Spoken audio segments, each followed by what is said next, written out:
ഈ കഴിഞ്ഞ കാലങ്ങളിൽ. അതെല്ലാം പ്രചരിപ്പിച്ചവരാണല്ലോ നിങ്ങളും. അതുകൊണ്ട് ആരാ വേട്ടയാണെന്ന് മനസ്സിലാവുന്നില്ല. നിങ്ങൾ പരിശോധിച്ച് കണ്ടെത്തിക്കോ. യാഥാർത്ഥ്യം ഇത് കേരളത്തിന്റെ രാഷ്ട്രീയ മണ്ഡലത്തിലുണ്ട് എന്നുള്ളതാണ് അതിന്റെ യാഥാർത്ഥ്യം. അതിനെ അതിജീവിച്ച് തന്നെയാണ് മുന്നോട്ട് പോയത്. അദ്ദേഹത്തിനെതിരായിട്ട് വന്ന ഓരോ ആരോപണത്തിന്റെയും മുനയൊടിഞ്ഞത് ജനങ്ങളെ വിശ്വാസത്തിലെടുത്ത് ജനങ്ങൾക്ക് വേണ്ടി പ്രവർത്തിച്ചതിന്റെ ഫലമായിട്ടാണ്. അതുകൊണ്ടാണ് ഇപ്പം ശശീനെ പറ്റി ഉയർന്നു വന്ന ആരോപണം എന്ന് പറയുന്നത്. അതിന്റെ വിഷയങ്ങൾ വരട്ടെ, വന്ന സമയത്ത് നമുക്ക് മനസ്സിലാക്കണ്ടോ. എല്ലാ പരിശോധനയും നടത്തുന്നുണ്ടല്ലോ. ശശിക്കെതിരായിട്ട് ഏതെങ്കിലും തരത്തിലുള്ള കുറ്റാരോപണം ഉണ്ടെങ്കിൽ ആ ആരോപണം ഉൾപ്പെടെ പരിശോധിക്കും എന്നുള്ള കാര്യത്തിൽ തർക്കമില്ല. ആ കാര്യങ്ങളാണ് നടന്നുകൊണ്ടിരിക്കുന്നത്. അതാണ് ഗവൺമെന്റിന്റെ സമീപനമായിട്ട് മുമ്പോട്ട് പോകുന്നത്. ഘട്ടത്തിൽ രാജി ആവശ്യപ്പെടുന്നുണ്ട്. ഇങ്ങനെയാണ് ഒരു ഭരണവും കേരളത്തിൽ നടക്കില്ലല്ലോ. ഇപ്പൊ ഞാൻ കേരളത്തിലെ ഗവൺമെന്റിൽ ഒരു അംഗമായിരുന്നു.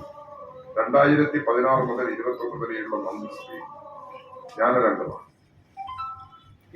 ആ ഘട്ടത്തിൽ രാജി ആവശ്യപ്പെട്ടിട്ടുണ്ട്. മുഖ്യമന്ത്രി രാജി ആവശ്യപ്പെട്ടിട്ടുണ്ട്. രാജി വെക്കേണ്ട ആവശ്യം ഉയർന്നു വന്നിട്ടില്ലല്ലോ. 2016-21 കേരളത്തിൽ ഇടതുപക്ഷ ജനാധിപത്യ നിങ്ങളെ സഹായിച്ചു.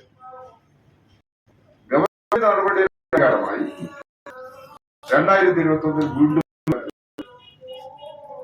16 91 MLA-മാരാണ് ഉണ്ടായിരുന്നെങ്കിൽ 98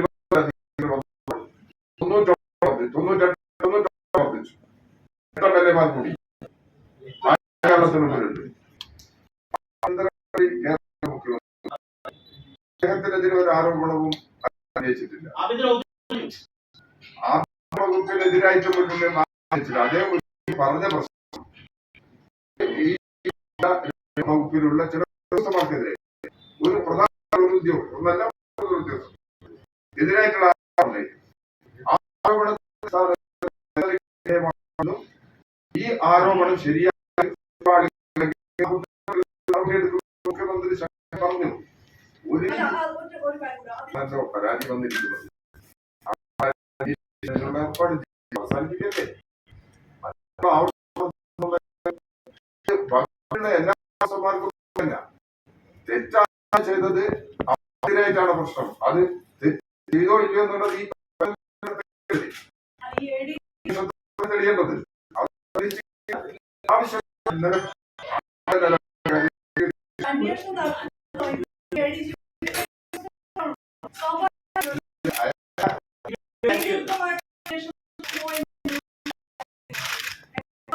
നമുക്ക് അന്വേഷണം നിയമം എല്ലാവരുടെയും ഒരു നിയമം ഉണ്ടല്ലോ. ആ നിയമത്തിന് വിധേയമായിട്ടുള്ള സമീപനമേ സ്വീകരിക്കാൻ പാടില്ല. വേണമെന്നുണ്ടെങ്കിൽ ഗവൺമെന്റ് അതിനാവശ്യമായ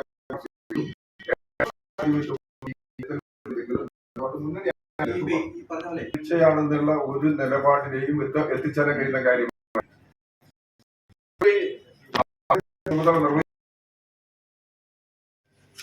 അദാനി ഗ്രൂപ്പുണ്ട്, ഭാരതീയ ടെലികോം, ഈ കോർപ്പറേറ്റ് ഗ്രൂപ്പുകളാണ് നയരൂപീകരണത്തിൽ പ്രധാനമായി നിലപാട് സ്വീകരിക്കുന്നത്. കേരളം മാത്രമാണ് ദേശീയ തലത്തിൽ ഒരു ബദലായി ഉയർന്നു നിൽക്കുന്നത്. ബദലായി ഉയർന്നു നിൽക്കുന്നതിന്റെ ഭാഗമായി സംസ്ഥാന ഗവൺമെന്റ് സ്വീകരിച്ചു വരുന്ന നടപടികൾ സാധാരണ ജനങ്ങളുടെ ജീവിതത്തെ മെച്ചപ്പെടുത്തുന്നതിന് സഹായകരമായ നിലപാടാണ്.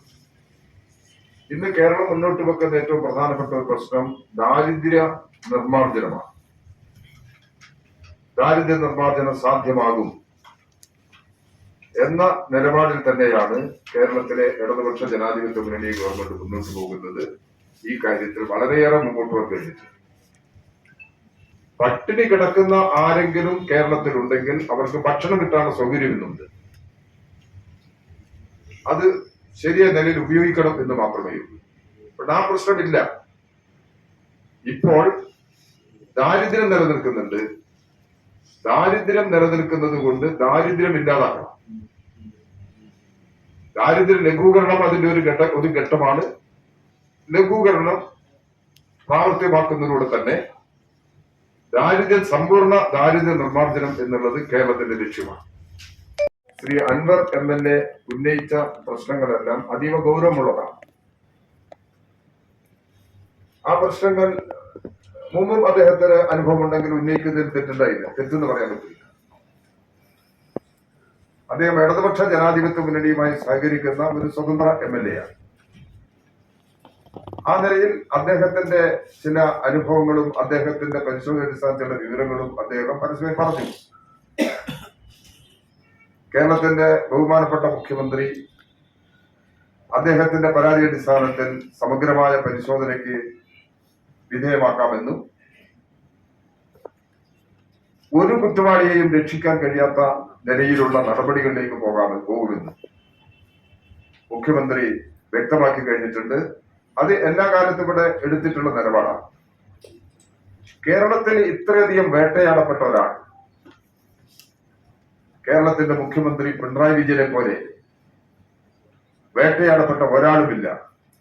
നിങ്ങൾക്കും അത് അനുഭവമുള്ള കാര്യം തന്നെയാണ്. അത് നിലപാടിനെ എല്ലാം അതിജീവിച്ചുകൊണ്ട് തന്നെയാണ് എല്ലാ പ്രതിസന്ധി ഘട്ടങ്ങളിലും കേരളത്തിന് കരുത്തുറ്റ നേതൃത്വമായി കേരളത്തിന്റെ മുഖ്യമന്ത്രി പ്രവർത്തിക്കുന്നത്. അദ്ദേഹത്തിന്റെ നിശ്ചയദാർഢ്യം തന്നെയാണ് കേരളത്തിന്റെ ഈ അത്ഭുതകരമായ വികാസത്തിന് കാരണമായി നിൽക്കുന്നത്.